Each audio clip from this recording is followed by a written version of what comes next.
Hello students, this is the second part of unit number 7, that is the P block elements. Before going on with the detailed study of physical properties, chemical properties, let's take a quick revision on a few terms that we have already studied in class 11th. But क्योंकि उनका मतलब हमें पता होना चाहिए, उसके बिना हम बाकी चीज़ों को नहीं समझ पाएंगे. सो क्विकली रिवाइज कर लेते हैं उन टर्म्स को. Very first is electronegativity. What is electronegativity? Tendency of an atom to attract a bonding pair of electrons. मतलब एटम की वो टेंडेंसी, वो एबिलिटी जहाँ पे वो जो बॉन्डेड पेयर ऑफ इलेक्ट्रॉन है जो ऑलरेडी घर बसा के बैठे हैं, उन इलेक्ट्रॉन्स को अपनी तरफ अट्रैक्ट करता है. That is electronegativity. Next is ionisation enthalpy. तो it is the amount of energy that an isolated gaseous atom requires to lose an electron in its ground state. मतलब ये वो एनर्जी है जो हमें देनी होती है एटम को सो दैट उसमें से इलेक्ट्रॉन निकल पाए. ओके, इलेक्ट्रॉन को निकालने के लिए जो एनर्जी चाहिए होती है that is ionization enthalpy. And क्योंकि ये एनर्जी हमेशा देनी पड़ती है, we need to provide specific amount of energy, इसलिए ये एनर्जी जो होती है that is positive. So it is a minimum energy that we need to remove an electron from an element. Next is the ionic radius. क्या होता है ionic radius? Ionic radius मतलब it is the radius of an atoms ion in ionic crystal structure. एक आयनिक structure में, एक आयनिक crystal structure में जो दो आयन्स हैं उनके बीच का जो डिस्टेंस होता है, उस डिस्टेंस का जो हाफ होगा that is the ionic radius.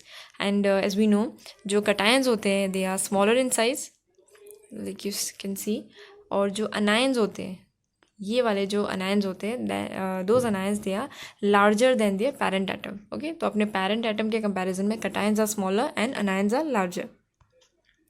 Next is the covalent radius. Covalent radius is defined as 1/2 the distance between the nuclei of two covalently bonded atoms of the same element in a molecule. मतलब दो ऐसे atom जो covalent bond लेके एक दूसरे से जुड़े हुए हैं, उनके बीच का जो डिस्टेंस होगा उसका half. Okay, this is the distance and इसका जो हाफ होगा that would be the covalent radius. So it is the half distance between the two nuclei in a covalent bond. Next is shielding effect, very important effect. So it is the effect जिसमें जो outer most electrons होते हैं, ये वाले outer most electrons है, इनका जो attraction होता है ओके न्यूक्लियस से वो कम हो जाता है. क्यों? क्योंकि बीच में ये इनर वाले इलेक्ट्रॉन्स आ जाते हैं. So the effective nuclear charge that is Z effective experienced bye an electron is less than the actual nuclear charge. जो एक्चुअल चार्ज होगा वो एक्सपीरियंस नहीं कर पाएंगे ये बाहर वाले. क्यों? क्योंकि बीच में ये इलेक्ट्रॉन्स आ जाएंगे. So electrons in the outermost shell they are repelled, मतलब they are shielded. They are shielded by electrons in the inner shells. So this repulsion counteracts the attraction caused by the positive nuclear charge. Okay, तो ये जो nucleus है इसका attraction बाहर वाले electrons तक ज़्यादा नहीं पहुंच पाएगा. क्यों? क्योंकि बीच में ये इनर इलेक्ट्रॉन्स है जो उसको शील्ड कर रहे हैं. Okay, now is the inert pair effect. अब ये इनर्ट पेयर इफेक्ट को समझने के लिए let's take group 13. For example, जैसे हमारे पास है ग्रुप 13 के एलिमेंट्स.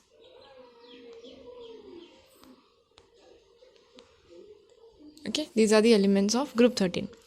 नाउ जब हम ग्रुप में ऊपर से नीचे की तरफ मूव करेंगे तो स्पेशली अगर मैं इन दो एलिमेंट्स की बात करूँ, इंडियम से थैलियम की तरफ आते हुए यहाँ पे जो एक बहुत बड़ी सीरीज़ मिलती है हमें that is lanthanide series.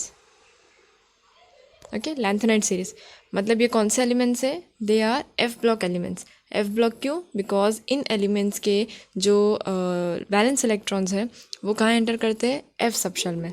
Okay, so these are the f block. मतलब यहाँ पे आता है एफ सबशेल भी जब हम इंडियम से थैलियम की तरफ मूव कर रहे हैं. अब ये जो एफ सबशेल मिला, हमें पता है कि जो एफ ऑर्बिटल होता है उसकी शील्डिंग पावर कैसी होती है? इट्स शील्डिंग पावर, इसकी जो शील्डिंग पावर होगी वो बहुत वीक होती है, बहुत पुअर होती है. मतलब वो बहुत अच्छे से प्रोटेक्ट नहीं कर पाता, या तो वो बहुत अच्छे से शील्ड नहीं कर पाता न्यूक्लियस का जो स्ट्रॉन्ग फोर्स होता है इलेक्ट्रॉन्स की तरफ, उस फोर्स को वो रोक नहीं पाता ज़्यादा अच्छे से. ठीक है, so that is the shielding power of f orbital, मतलब पुअर शील्डिंग है. अब क्योंकि पुअर शील्डिंग है यहाँ पे, okay, this is the charge that we are having, ये न्यूक्लियस है हमारा, ठीक है। अब यहाँ पे s orbital p d f सबसे क्लोजेस्ट होता है s, राइट, तो न्यूक्लियस के सबसे नज़दीक रहेगा s, then p, then d, then f।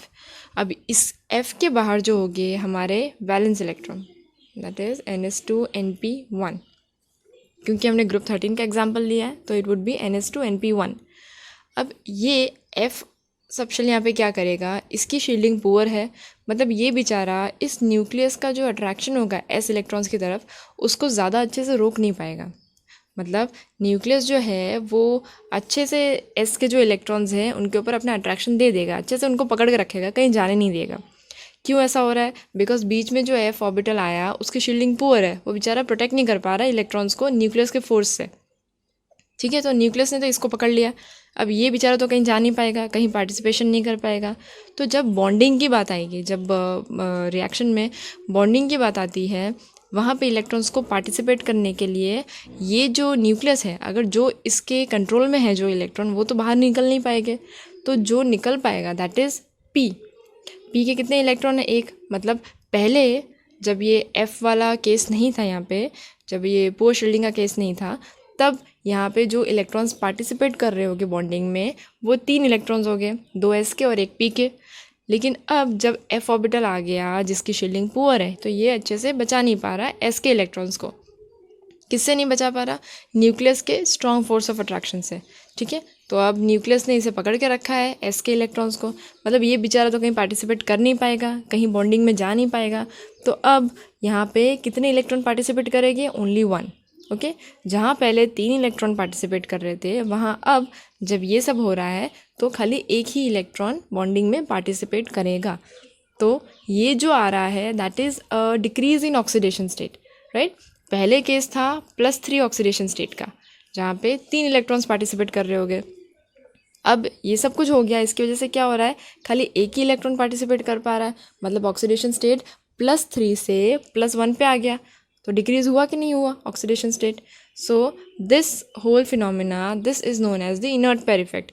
क्यों इनर्ट? बिकॉज यहाँ के जो s के इलेक्ट्रॉन्स थे वो अब कैसे बिहेव कर रहे हैं? वो बिहेव कर रहे हैं इनर्ट। वो भले प्रेजेंट है बट वो पार्टिसिपेट नहीं कर पा रहे, इसलिए मतलब इन्हें हम इनर्ट कह सकते हैं। So this effect is known as the inert pair effect. इसलिए जब हम ग्रुप में लोअर जाते हैं, जैसे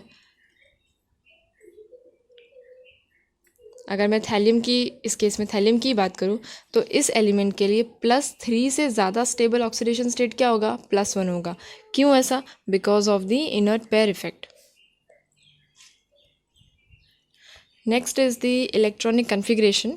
अब configuration is what? It is the distribution of electrons. हमने पढ़ा है कि जो p ब्लॉक के जनरल कन्फिग्रेशन है दैट इज़ ns2 np1 से लेके 6 तक, ठीक है। ग्रुप नंबर 13 से ग्रुप नंबर 18 में p ब्लॉक होते हैं और उनकी जनरल कन्फिग्रेशन क्या है? ns2 np1 से लेके 6 तक। अब क्योंकि यहाँ पे हम स्पेसिफिकली बात कर रहे हैं ग्रुप 15 की, इसके लिए क्या होगा? ns2 np3 हो जाएगी कन्फिग्रेशन, ओके। तो यहाँ पे it would become ns2 np3। This is the general electronic configuration for group 15, okay. अब यहाँ पे जो n है वो तो वैलेंस शेल हो गया, जो s और p सबशेल्स है, s में वी कैन सी s2 है, मतलब ये तो कम्प्लीटली फिल्ड है।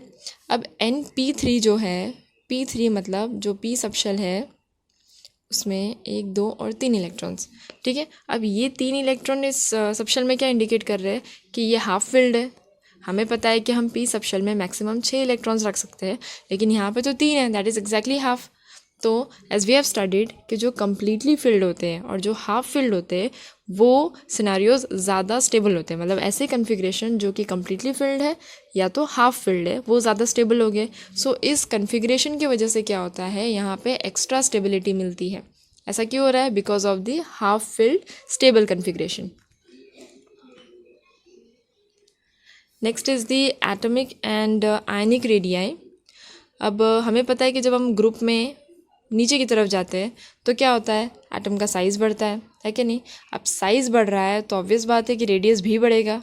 एज यू कैन सी यहाँ पे जो आयनिक रेडियस की बात करें अगर, दिस वन, यस। यहाँ पे ये जो 171, 212 एंड 222 ये जो वैल्यूज़ गिवन है, ये गिवन है एनायन के लिए, ठीक है। मतलब जो हमारा एटम होगा, जैसे अगर मैं नाइट्रोजन की ही बात करूँ तो ये बात हो रही है एनायन की, और इसके बाद के जो जैसे एंटीमनी और बिस्मथ की जो वैल्यूज़ दी गई है, ये है किसके लिए, ये है कटायन के लिए, ठीक है। और हमें पता है कटायन कैसा होता है साइज़ में, कटायन इज स्मॉलर और अनायन ज़्यादा बड़ा होता है अपने पेरेंट एटम के कंपैरिजन में। सो ये चीज़ याद रखना कि ये जो 3 वैल्यूज़ दी है, दिस इज़ फॉर एनायन, इसी एलिमेंट के लिए है बट एनायन के लिए। और ये जो बाकी 2 वैल्यूज़ दी गई है, that is for antimony and bismuth, ये है कटायन के लिए, क्लियर। अब जो साइज़ बढ़ रहा है उसकी वजह से क्या हो रहा है, covalent and ionic radii they increase in size due to down the group. अब there is a considerable increase in covalent radius, यहाँ पे कोवेलेंट रेडियस है।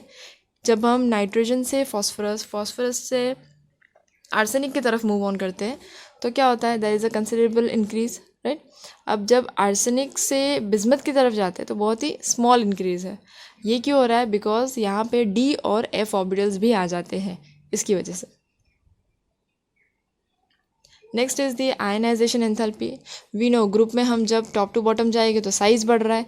क्यों साइज़ बढ़ रहा है, बिकॉज न्यू शेल्स ऐड हो रहे हैं। न्यू शेल्स ऐड हो रहे हैं मतलब साइज़ बढ़ा, साइज़ बढ़ा मतलब ये न्यूक्लियस का जो अट्रैक्शन था अपने बाहरी इलेक्ट्रॉन्स को, इसने जो अब तक पकड़ के रखा था, जैसे जैसे ये दूर हो गए वैसे वैसे अट्रैक्शन कम होता रहेगा, तो इस इलेक्ट्रॉन को निकालना आसान हो जाएगा, राइट। थोड़ी एनर्जी होगी और ये इलेक्ट्रॉन निकल के बाहर आ जाएगा। So because of the because of the extra stable half-filled p orbitals electronic configuration and smaller size, ionization enthalpy group 15 की क्या होती है, ज़्यादा होती है ग्रुप 14 के कंपैरिजन में, ठीक है। ऐसे तो आयनाइजेशन एंथैल्पी डिक्रीज ही होती है डाउन द ग्रुप, बट ये ग्रुप 14 के साथ एक छोटा कंपैरिजन कि ग्रुप 15 की ज़्यादा है किससे, ग्रुप 14 से। ऐसा क्यों हो रहा है, बिकॉज ग्रुप 15 की कन्फिग्रेशन क्या है, हमने अभी देखा कि it is half filled. Half filled क्या करता है, ज़्यादा स्टेबिलिटी देता है, तो हाफ फिल्ड और स्मॉलर साइज इन दोनों की वजह से ग्रुप 15 की आयनाइजेशन एंथैल्पी ज़्यादा है 14 से। Now the successive ionization enthalpy. अब सक्सेसिव आयनाइजेशन एंथैल्पी ये क्या, मतलब कि जब हम एक के बाद एक इलेक्ट्रॉन निकालते रहे एटम से, तब जो एनर्जीज हमें चाहिए होगी वो आयनाइजेशन एंथैल्पीज़ को हम कहते हैं सक्सेसिव आयनाइजेशन एंथैल्पी। मतलब ये हमारा एटम है, इस एटम में से मैंने पहले एक इलेक्ट्रॉन को निकाल दिया, ठीक है, तो अब मुझे क्या मिलेगा, एक कटायन, राइट, और यहाँ पे एक इलेक्ट्रॉन।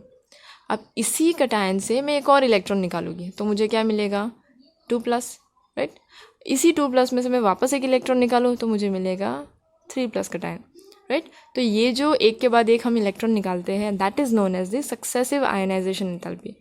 अब जब हम ग्रुप 15 की बात करते हैं, लेट मी क्लियर दिस,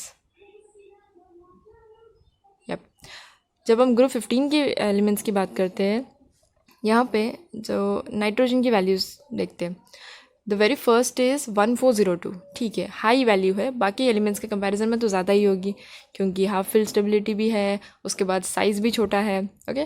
तो पहला इलेक्ट्रॉन निकालना तो टफ रहेगा, लेकिन दूसरा इलेक्ट्रॉन निकालना और भी ज़्यादा टफ है, और तीसरे के लिए तो और भी ज़्यादा एनर्जी चाहिए। यही ऑर्डर हम सब में देखते हैं। सो हमें क्या मिल जाता है ऑर्डर कि first ionization enthalpy is less than second one and second is less than third. मतलब जो आखिरी आयनाइजेशन एंथैल्पी होगी वो बहुत ज़्यादा होगी, क्योंकि जैसे जैसे हम इलेक्ट्रॉन निकालते जाते हैं उसका साइज़ और छोटा होता जाता है। पहले सपोज़ हमारे पास थे 5 इलेक्ट्रॉन्स, राइट, और पॉजिटिव चार्ज कितना था, 5 ही था। अब इस 5 में से ये 5 इलेक्ट्रॉन और ये 5 पॉजिटिव, ये दोनों इक्वली स्टेबल थे, मतलब जितना 5 का पॉजिटिव चार्ज था उतना 5 इलेक्ट्रॉन्स को अच्छे से पकड़ में रखा था। अब इसमें से अगर एक इलेक्ट्रॉन निकाल दो तो कितने बचेंगे, 4 इलेक्ट्रॉन। अब पॉजिटिव चार्ज तो उतना ही है, मतलब अब और ज़्यादा इसमें अट्रैक्शन बढ़ जाएगा, राइट, क्योंकि चार्ज तो उतना ही है, इलेक्ट्रॉन्स कम हुए हैं, तो ये और ज़्यादा स्ट्रांगली इसे पकड़ के रखेगा। मतलब अब मुझे एक इलेक्ट्रॉन अगर निकालना है तो वो और ज़्यादा डिफिकल्ट हो जाएगा। सो दैट इज़ द केस, इसलिए हम सक्सेसिव आयनाइजेशन एंथैल्पी का ऑर्डर ऐसा कुछ देखते हैं। Next is the electron negativity. Going down the group, it decreases with the increase in atomic size. However, the heavier elements, the difference is not that much pronounced. मतलब यहाँ पे जो values given है decrease होती है, ये हमें पता है. जो लास्ट के एलिमेंट्स होते हैं दैट इज़ 1.9 1.9 ऑलमोस्ट सेम ही है इनकी वैल्यूज़. सो दैट वहाँ पे इतना डिफरेंस नहीं आता. But going down the group क्या होती है, डिक्रीज़ होती है. Next comes the physical properties. ठीक है, ये कैसे फिज़िकली अपीयर करते हैं, क्या प्रॉपर्टीज़ हैं इनकी. जो सारे एलिमेंट्स हैं इस ग्रुप के दे ऑल आर पॉलीएटॉमिक. जैसे अगर हम नाइट्रोजन का एग्जांपल लें तो दैट इज़ N2, राइट, एक से ज़्यादा एटम, दे आर पॉलीएटॉमिक. और जो डाई नाइट्रोजन है स्पेशली, ये कैसा होता है, this is a diatomic gas. ठीक है, ये डाई एटॉमिक गैस के फॉर्म में, जबकि बाकी सारे जो है वो सॉलिड्स के फॉर्म में. मेटालिक कैरेक्टर हम देखते हैं यहाँ पे, it increases down the group. क्यों? क्योंकि नाइट्रोजन और phosphorus they are non metals. ठीक है, आर्सेनिक और एंटीमनी ये कैसे है, ये है मेटलॉइड्स. और बिस्मथ कैसा है, ये है metal. Okay, so going down the group क्या हो रहा है, मेटेलिक कैरेक्टर बढ़ रहा है. अब नाइट्रोजन फॉस्फोरस ये नॉन मेटल्स है, arsenic antimony they are metalloids and bismuth is a metal. ऐसा क्यों हो रहा है, बिकॉज हमें पता है कि going down the group ionization enthalpy क्या होती है, कम हो जाती है. क्यों? क्योंकि एटम का साइज़ बढ़ जाता है इसकी वजह से. और मेटल्स क्या होते हैं, मेटल्स वही एलिमेंट, उन्हें तो हम मेटल्स कहते हैं जो इलेक्ट्रॉन्स को ईजिली लूज़ कर सके, राइट, जो ईजिली इलेक्ट्रॉन्स को जिसमें से हम निकाल सके, उन्हें तो हम मेटल्स कहते हैं. The next point is the boiling point. The boiling point in general increases from top to bottom in the group. Boiling point over here, top to bottom हम जाते हैं तो क्या होता है इन द ग्रुप, ये बॉइलिंग पॉइंट की values बढ़ती है. But the melting point increases up to arsenic and then decrease up to bismuth. अब ये क्यों हो रहा है, ये सडन जो इंक्रीज डिक्रीज आ रहा है, ये हो रहा है due to the inert pair effect which we just discussed.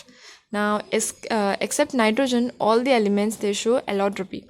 Allotropy क्या होती है, अगर कोई एलिमेंट है और वो और भी फिजिकल स्टेट्स में मिलता है हमें, जैसे कार्बन हो गया, केमिकली तो कार्बन एक ही एलिमेंट है, बट उसके दूसरे एलोट्रोप्स कौन से, ग्राफाइट हो गया, डायमंड हो गया, ये सारे भी तो कार्बन ही है, बट इनका फिजिकल स्टेट अलग है, right. So that is allotropy. So nitrogen के अलावा और जितने एलिमेंट्स है वो सारे एलिमेंट्स एलोट्रोपी शो करते हैं.